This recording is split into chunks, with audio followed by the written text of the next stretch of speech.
بسم الله الرحمن الرحيم.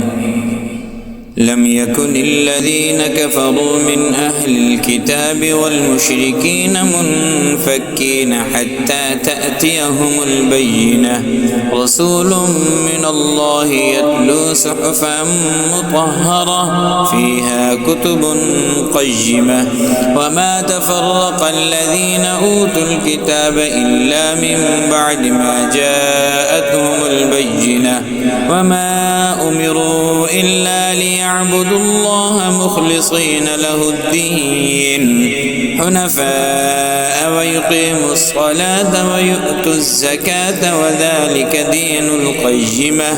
إن الذين كفروا من أهل الكتاب والمشركين في نار جهنم خالدين فيها، أولئك هم شر البرية.